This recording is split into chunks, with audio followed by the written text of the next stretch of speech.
आज हम पढ़ेंगे प्रवर्धन के बारे में। प्रवर्धन, प्रोपगेशन, मतलब पौधों की संख्या में सतत वृद्धि करना।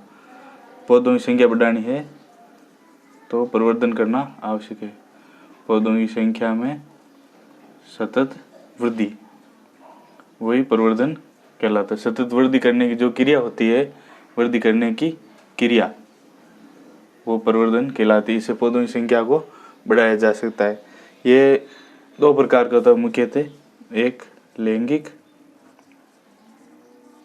जो बीज द्वारा होता है और दूसरा अलैंगिक जो बीज के अतिरिक्त पौधे के अन्य भाग जो वानस्पतिक प्रवर्धन भी कहलाता है। अन्य भागों द्वारा, जड़, तना, पत्ती जो भी है उसके द्वारा ये अलैंगिक प्रवर्धन किया जाता है।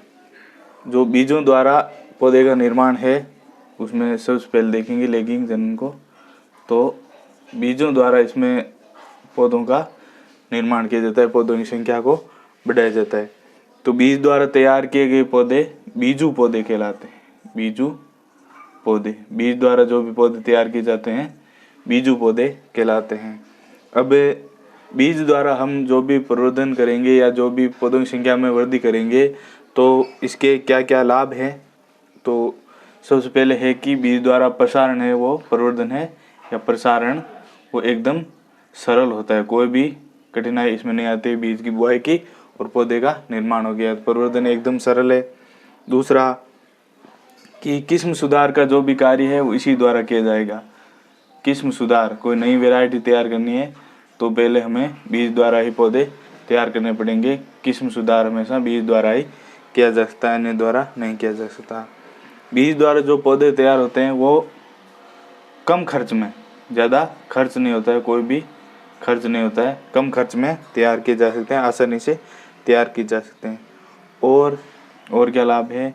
और है कि अगर जिन पौधों का वानस्पतिक प्रसारण नहीं किया जा सकता, जो पौधे जड़, तना, पत्ती, फूल आदि द्वारा नहीं बन पाते, उनका हमेशा ही बीज द्वारा ही प्रवर्धन किया जाएगा। जैसे फालसा है या नींबू है, तो ये मुख्यतः ज़्यादातर है वो बीज द्वारा ही तैयार किए जाते हैं। अलैंगिक प्रवर्धन इनमें काम नहीं करता है। और अब हानियाँ क्या है इसकी? हानियाँ है कि इसके बीजों द्वारा उत्पन्न पौधे हैं जो मातृ पौधे से बिल्कुल अलग होते हैं। जो मातृ पौधा है उससे अलग, मातृ पौधे से अलग होता है हमेशा। मातृ पौधे से ये पूरा अलग होगा। और बीज द्वारा तैयार किए गए पौधे लंबी अवधि के बाद फल देते हैं।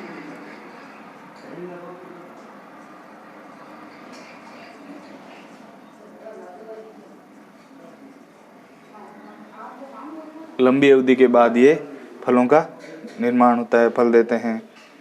आकार बहुत बड़ा हो जाता है इनका, पौधों का आकार में वृद्धि होती है। आकार बहुत बड़ा होता है, इसलिए जो ट्रेनिंग प्रूनिंग की क्रिया है वो ज़्यादा करनी पड़ती है, कटाई छटाई अधिक करनी पड़ती है। ये है अलैंगिक प्रवर्धन। उसके बाद है, यह है लैंगिक प्रवर्धन, उसके बाद अलैंगिक प्रवर्धन। अब पढ़ेंगे अलैंगिक प्रवर्धन, जो बीजों के अतिरिक्त किसी भी अन्य भाग द्वारा तैयार किया जाता है, अलैंगिक प्रवर्धन के अंतर्गत आता है। वानस्पतिक प्रसारण भी इसको कहते हैं, वानस्पतिक प्रवर्धन भी कहते हैं। जो वनस्पति यानी पौधे के अन्य भागों द्वारा तैयार किए जाते हैं, नए पौधे तैयार किए जाते हैं, वो वानस्पतिक प्रवर्धन कहलाता है। इससे जो पौधे तैयार किए जाते हैं वो हमेशा मातृ पौधे के समान होते हैं। जो मातृ पौधा है उसके समान लक्षण और आकार के ये पौधे होते हैं, मातृ पौधे के समान लक्षण से उत्पन्न होते हैं। और बीज रहित जो पौधे हैं, जो पौधे हैं बीज रहित है, जिनमें बीज बनते ही नहीं है, उनका निर्माण किया जा सकता है। जैसे केला है, इसमें बीज नहीं बनते हैं, तो इस केले का प्रवर्धन हमेशा ही वानस्पतिक प्रवर्धन द्वारा ही किया जाता है। आकार इसका कम होता है, जो पौधे बनते हैं आकार छोटा होता है इसका, तो छोटे आकार के पौधे होंगे, इसलिए कटाई छटाई क्रिया कम करनी पड़ेगी। अब हानियाँ क्या है इसकी? हानियाँ है कि आयु बहुत कम होती है, ज़्यादा लंबी आयु के नहीं होते हैं, आयु इनकी बहुत कम होती है, कम आयु के पौधे होते हैं। सुधार का कार्य नहीं किया जा सकता, सुधार कार्य संभव नहीं, सुधार कार्य है जो इसके द्वारा संभव नहीं है। विपरीत परिस्थितियों के प्रति अनुकूल नहीं होते हैं, विपरीत परिस्थितियां आएगी तो ये पौधे खराब हो जाते हैं। विपरीत परिस्थितियों में कम सहनशील, विपरीत परिस्थितियों में कम सहनशील, सहनशील है वो, विपरीत परिस्थितियों में ये पौधे नहीं होते हैं। अब पढ़ेंगे प्रवर्धन के प्रकारों के बारे में। जो वानस्पतिक प्रवर्धन है उसके प्रकार।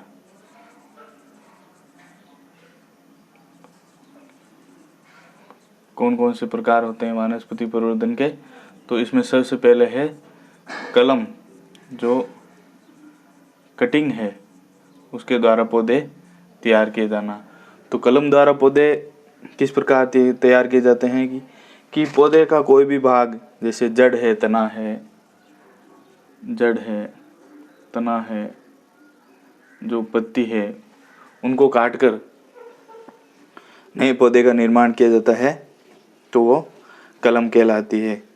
तो कलम द्वारा में सबसे पहले देखेंगे जड़ द्वारा। जड़ द्वारा में जड़ से कलम किस प्रकार की जाती है?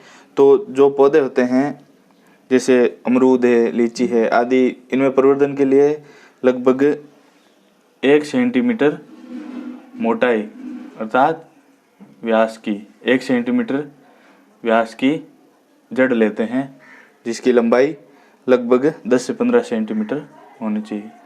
10 से 15 सेंटीमीटर लंबी, 1 सेंटीमीटर मोटाई या व्यास की जड़ लेते हैं। उसको, उसके जो मूलों वगैरह एक्स्ट्रा भाग है उनको सबको हटा दिया जाता है। वो 10 से 15 सेंटीमीटर लंबी जड़ को काटकर नए पौधे का निर्माण किया जाता है। इस जड़ को भूमि के समानांतर ऐसे अंदर दबा दिया जाता है, भूमि में इसको दबा दिया जाता है, जिस पर जहाँ पर इसमें नोड होंगे वहीं पर एक नए पौधे का निर्माण होगा। तो ये जड़ द्वारा है। उसके बाद पत्ती द्वारा, तो पत्ती कलम में ज़्यादा कोई विशेष बात नहीं है। पत्ती द्वारा मतलब पत्ती को काटकर नए पौधे का निर्माण, जैसे पत्थर चट्टा है, तो पत्थर चट्टा है वो पत्ती को काटकर नए पौधे का निर्माण किया जा सकता है। उसके बाद अब सबसे ज़्यादा इम्पोर्टेंट है तना। तो तना कलम, तने का कोई भाग काटकर अगर हम तैयार करते हैं पौधा तो वो तना कलम कहलाता है। तो तना कलम में सबसे पहले है इसकी लकड़ी की कठोरता या परिपक्वता के आधार पर इनको अलग अलग प्रकार में बांटा जाता है कि तने की लकड़ी है वो कितनी कठोर है या कितनी परिपक्व हो गई है। तो कठोरता के आधार पर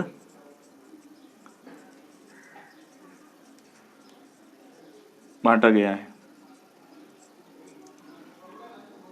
तने में जो लकड़ी होती है उसकी कठोरता के आधार पर बांटा गया है। तो सबसे पहले कठोर काष्ठ इंपोर्टेड है, कठोर काष्ठ, इसको हार्डवुड कहते हैं, हार्डवुड कटिंग, कठोर काष्ठ कलम। तो इसमें क्या करते हैं कि जो पौधा होता है उसमें मात्र पौधा तो 1 वर्ष पुराना होना चाहिए। पहले तो 1 वर्ष पुराना, 1 साल पुराना पौधा होगा। उस पौधे का तना लेंगे जो लगभग 22 से 25 सेंटीमीटर लंबा होगा, 22 से 25 सेंटीमीटर लंबा तना काट लेते हैं, जिसकी मोटाई 2 सेंटीमीटर होती है। 2 सेंटीमीटर मोटाई होती है इसकी।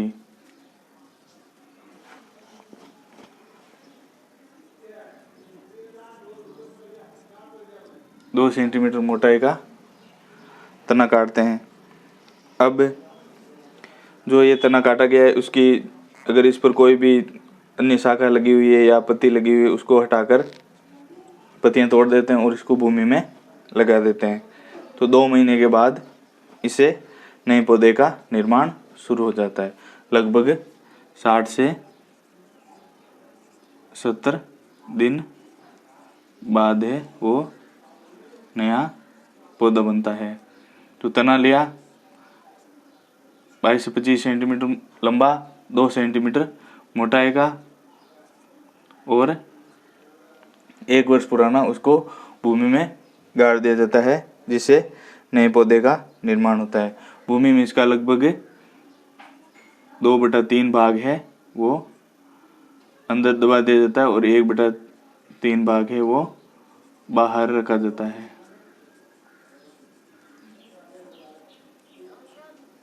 भूमि में भूमिगत कर दिया जाता है। उसके बाद मध्यम कठोर काष्ठ कलम। तो मध्यम कठोर काष्ठ होती है, तो इससे थोड़ा सा नया, मतलब ये 1 वर्ष पुराना है तो इसमें ज़्यादा फर्क नहीं है, नाम का फर्क है। कठोर और ये है मुलायम। मुलायम कैसी होगी? तो 1 वर्ष से भी कम पुरानी, मतलब 6 से 9 माह की, 6 से 9 माह पुरानी कोई कठोर जो सॉफ्ट होती है वो 6 से 9 माह पुरानी लकड़ी लेते हैं तने की, और उससे द्वारा यही विधि वापस से अपनाई जाती है। मुलायम के बाद में शाह की कलम है। तो शाह की हर्बेशियस होती है, जो एकदम नई वर्दी वाली होती है। शाह की एकदम नई वर्दी की जो होती है, उसके द्वारा जो पौधे का निर्माण किया जाता है, जो हरा तना होता है उसके द्वारा नए पौधे का निर्माण किया जाता है। ये मुख्यतः फूल वाले पौधे जैसे गुलदाउदी आदि में तैयार किया जाता है, गुलदाउदी द्वारा तैयार किया जाता है। आदि पौधे इसके द्वारा तैयार किए जाते हैं। यह है कलम द्वारा। इसके बाद प्रवर्धन का दूसरा प्रकार है जो दाब कलम।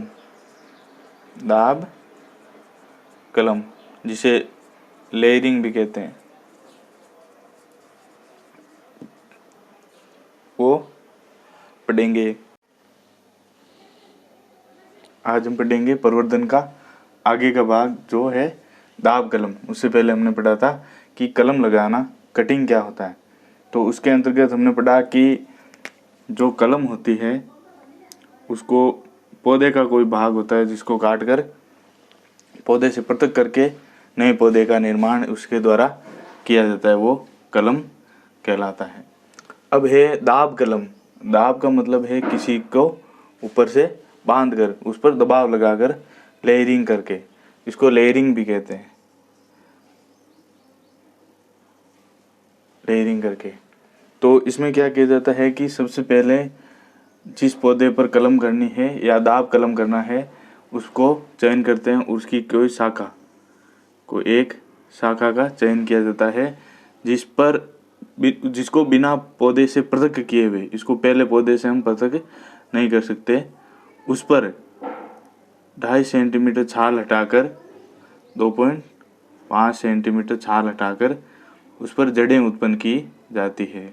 जड़ें उत्पन्न करने के बाद में इसको यहाँ से हटाकर नए पौधे का निर्माण किया जाता है। ये पूरी प्रक्रिया दाब कलम कहलाती है।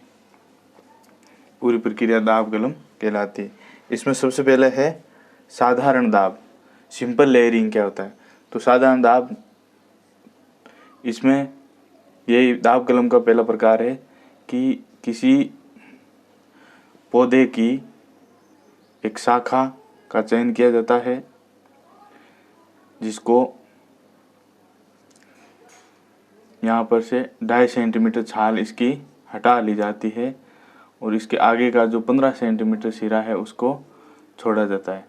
इस सिरे को किसी पौधे की सहायता या लकड़ी की सहायता से बांध दिया जाता है। यहाँ से 2.5 सेंटीमीटर छाल हटाकर इसको भूमि के अंदर दबा दिया जाता है। भूमि के अंदर दबा दिया जाता है। तो यहाँ पर कुछ समय बाद जड़ें उत्पन्न होती है, लगभग 30 से 45 दिन बाद।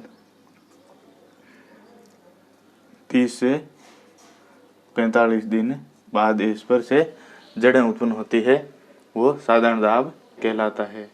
इसके बाद दूसरा है शीर्ष दाब, जिसको टिप लेयरिंग भी कहते हैं। शीर्ष दाब, टिप लेयरिंग। तो टिप लेयरिंग में किसी पौधे की शाखा का चयन किया जाता है और इस शाखा के शीर्ष भाग पर, जो इसका शीर्ष भाग है, वहाँ से 2.5 सेंटीमीटर की छाल है वो हटा ली जाती है और इस शीर्ष भाग को ही भूमि में गाड़ दिया जाता है। ये जो शीर्ष भाग है उसको भूमि में दबा दिया जाता है। ये शीर्ष दाब टिप लेयरिंग कहलाता है। इसको भूमि में दबाने पर यहाँ पर जड़ों का निर्माण होता है। जड़ों का निर्माण यहाँ पर हो जाता है। कुछ समय बाद लगभग 2 महीने लगते हैं और नए पौधे का निर्माण होता है। बाद में यहाँ से काट कर अलग कर लिया जाता है। उसके बाद है सर्पाकार। सर्पाकार सर्पेंटाइन। तो इसमें जो पौधे की शाखा होती है उसको भूमि में सर्प के आकार में से, जैसे एक बेल के आकार में अलग अलग स्थान से 2.5 सेंटीमीटर की छाल यहाँ से हटा ली जाती है और भूमि में दबा दिया जाता है। यहाँ से नए जड़ों का निर्माण होता है। बाद में नए पौधे का निर्माण यहाँ पर शुरू हो जाता है। ये सर्पाकार लेयरिंग कहलाती है। इसमें से भी यहाँ सबसे 2.5 सेंटीमीटर की छाल हटा ली जाती है, उसको भूमि में दबा दिया जाता है। सर्पाकार लेयरिंग कहलाती है। सर्पाकार लेयरिंग के बाद है ट्रेंच। ट्रेंच मतलब खाई। एक नाली बना ली जाती है या एक खाई बना ली जाती है, जिसमें पौधे की कोई शाखा को ऐसे नीचे करके पूरी उस नाली के अंदर दबा दिया जाता है। पत्ती विहीन करके नाली के अंदर दबा दिया जाता है। अब इस शाखा में जहाँ जहाँ पर भी नोड होंगे या कलिकाएं होंगी, वहाँ से जड़ों का निर्माण प्रारंभ हो जाएगा और नए पौधे का निर्माण किया जा सकता है। और पौधा बनने के बाद में इसको पृथक कर लिया जाता है, नए पौधे का निर्माण किया जाता है। ये है दाब कलम का 4th प्रकार, ट्रेंच दाब। ट्रेंच लेयरिंग कहते हैं। उसके बाद है माउंट लेयरिंग या ढेरी दाब। माउंट लेयरिंग या ढेरी दाब यह है कि अगर किसी पौधे से नए पौधे का निर्माण करना है तो उस पौधे के तने को एक भाग से स्थान से काट दिया जाता है। तने को काटने पर इस पर से कुछ समय बाद नई शाखाओं का विकास होता है। नई शाखाएं स्फुटित होती है।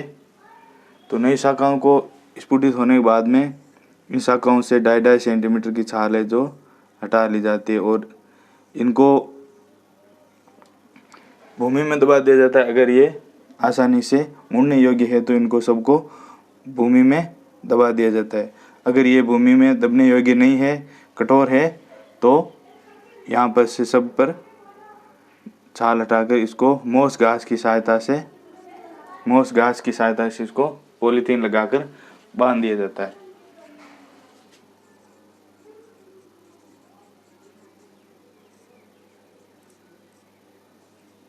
मोस घास लगाकर पॉलीथीन की सहायता से बांध दिया जाता है। माउंट लेयरिंग या ढेरी दाब कहलाता है। ये शाखाएं जब 8 से 10 सेंटीमीटर की हो तब ये कार्य किया जाता है और जड़ें निकलने के बाद में इसको यहाँ से पूरे को पृथक कर लिया जाता है और नए पौधे का निर्माण प्रारंभ हो जाता है। नए पौधे का निर्माण किया जा सकता है। उसके बाद है गुटी दाब, वायु दाब, एयर लेयरिंग भी कहते हैं इसको। अन्य भी नए नाम है इसके, मार्कोटेज भी कहते हैं इसको। मार्कोटेज लेयरिंग या चाइनीज लेयरिंग भी इसको कहते हैं। जिन फल वृक्षों की लंबाई अधिक होती है, जो बड़े फल वृक्ष होते हैं, जो लंबे फल वृक्ष होते हैं, उनकी किसी उनकी शाखाओं पर से 2.5 सेंटीमीटर की छाल है जो हटा ली जाती है और हवा में ही, मतलब वायु में ही, इन शाखाओं पर पॉलीथीन बांध दी जाती है और नए पौधे का निर्माण किया जाता है। इस विधि के लिए सबसे पहले जो शाखा चयन की जाती है उसकी कम से कम वो 1 वर्ष पुरानी होनी चाहिए। 1 वर्ष पुरानी शाखा होनी चाहिए जिस पर यह कार्य किया जाता है। और 2.5 से 3 महीने बाद ये यहाँ पर जड़ें उत्पन्न हो जाती है। बाद में इसको यहाँ से पृथक कर लिया जाता है और नए पौधे का निर्माण किया जा सकता है। यह कार्य मुख्यतः नींबू है, लीची है, जिनकी शाखाएं थोड़ी कठोर होती है, नीचे नहीं आ सकती, उनमें किया जाता है। नींबू है, लीची है, इनमें ये गुटी दाब अपनाई जाती है। सब में समान कार्य है। पहले में 2.5 सेंटीमीटर छाल हटाई जाती है और भूमि में दबा दिया जाता है। ये कार्य मुख्यतः जो ग्रेमनी कुल के घास वर्गीय पौधे होते हैं जो छोटे होते हैं उनमें आसानी से की जा सकती है। यह भी लगभग शाखा है वो 1 वर्ष पुरानी होनी चाहिए। 15 सेंटीमीटर सिरा इसका बाहर रखा जाता है और अंदर से ये काट दी जाती है। उसके बाद शीर्ष दाब टिप लेयरिंग में भी जो शीर्ष भाग होता है उसकी 2.5 सेंटीमीटर शाखा है, 2.5 सेंटीमीटर छाल हटा दी जाती है और उसका सिरा है जो भूमि में दबा दिया जाता है। उन्हें जड़ों का निर्माण होने के बाद उसको काट लिया जाता है। फिर सर्पाकार लेयरिंग है जिसमें इसको सर्प के आकार में से लगा दिया जाता है और 2.5 सेंटीमीटर छाल हटा दी जाती है और नए नए पौधे का निर्माण होता है। बाद में काट कर पृथक कर लिया जाता है। ट्रेंच लेयरिंग में पूरी शाखा को ही भूमि में दबा दिया जाता है जो लगभग 10 सेंटीमीटर या 15 सेंटीमीटर गहरी शाखा होती है उसमें दबा दिया जाता है। जो नए परोर निकलते हैं उसको काट कर जड़ें निर्माण होने पर काट कर अलग कर लिया जाता है। बाद में ढेरी या माउंट लेयरिंग है जिसमें तने के पास से काटा जाता है जिसमें नई शाखाएं निकलती है। छोटी छोटी नई शाखाएं निकलती है। 8 से 10 सेंटीमीटर की जब ये शाखाएं हो जाए तो 2.5 सेंटीमीटर की छाल उतार दी जाती है और इस छाल पर गीली मोस लपेट कर जड़ें उत्पन्न की जा सकती है या इनको भी भूमि में दबाकर जड़ें उत्पन्न की जा सकती है। वायुदाब या एयर लेयरिंग है, मार्कुटेज या चाइनीज भी कहलाता है। जो पौधे बड़े होते हैं, लंबाई में लंबे होते हैं, उनकी शाखा का चयन करके जो 1 वर्ष पुरानी उस पर 2.5 सेंटीमीटर छाल हटाकर उसको मोस घास की सहायता से बांधकर जड़ों का निर्माण किया जाता है। अब इन सब में जड़ें उत्पन्न करने के लिए इनका ऑक्सीजन हार्मोन द्वारा उपचार करना आवश्यक है। उसके बिना ये इससे जड़ें उत्पन्न नहीं की जा सकती।